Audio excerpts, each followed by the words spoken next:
ஜோதிட சொந்தங்களுக்கு வணக்கம். இன்னைக்கு சேமிப்பு பற்றிய ஒரு சிறு ரகசியம் உங்களுக்கு சொல்லலாங்களா? எப்போதுமே நாம சம்பாதிக்கிற பணம் சேர்த்து வைக்கப்படணும், நல்ல வழிகளில செலவழிக்கப்படணும், கடன் இருக்கக்கூடாது, ஓரளவுக்காவது பினான்சியல் ஸ்ட்ரகிள் இல்லாத ஒரு லைஃப் வாழணும்ன்றது நம்ம எல்லாருக்குமே ஆசை இருக்கும். சரி, இந்த சேமிப்புக்கான காலம் எதுவா இருக்கும், எந்த டைம்ல இருந்து சேமிப்புன்றத நாங்க ஒண்ணு தொடங்கினோம்னா எங்களுக்கு அது பெனிஃபிட் ஆனதாக இருக்கும் அப்படின்ற உங்க சந்தேகத்துக்கு ஒரு பதில். வெள்ளிக்கிழமையில சனி ஹோரையில நீங்க சேமிப்பு என்றத தொடங்குனீங்க அப்படின்னீங்கன்னா அந்த சேமிப்பு எப்பவுமே உங்களுடையதாக இருக்கும். அந்த சேமிப்புக்கான தொகை நல்ல வழிகளில் மட்டுமே உங்களுடைய வாழ்வாதாரத்துக்கு செலவு செய்ய வேண்டியதாக இருக்கும்.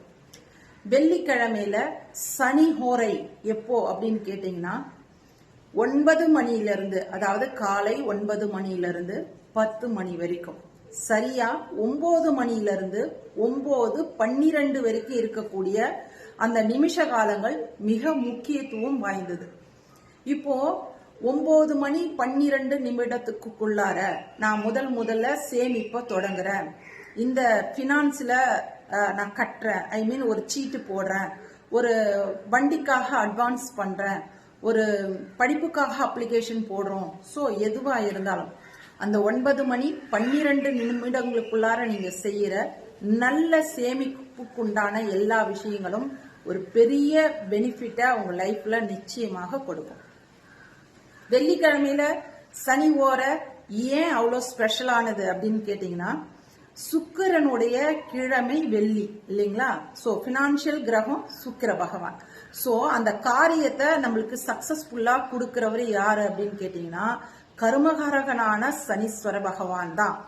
சுக்கிரனும் சனி பகவானும் ஒன்று சேர்ந்த ஜாதகர்கள் நல்ல வகையில பொருளீட்டுபவர்களாக இருப்பாங்க. ஐ மீன் அவங்களுடைய வியாபாரத்தின் மூலமாக அவங்க சம்பாதிக்கிற பணம் சூப்பர்பலா இருக்கும் அவங்களுடைய லைஃப்ல.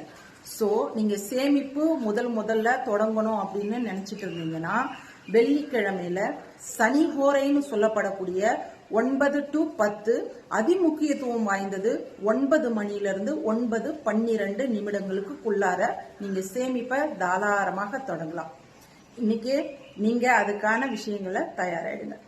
சோ வாழ்க வையகம், வாழ்க வளமுடன்.